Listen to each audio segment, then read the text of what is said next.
yung Old Julianan Church. Guys. Old Church ng Julianan din.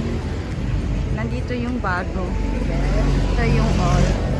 So ano sila guys. Ito yung bagong church na ginagawa.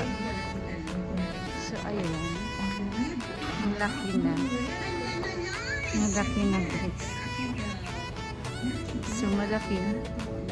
Up and down talaga. So malaking church.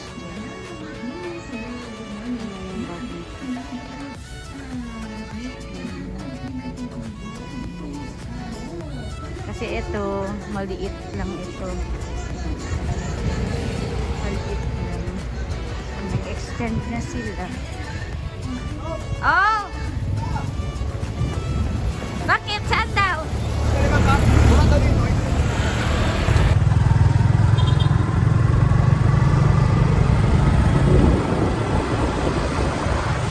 Hindi mo na bilang? Ha? Ilang bahay? Ika-5. 1. Ang daming bahay. 2, 3, 4, 5. Ito.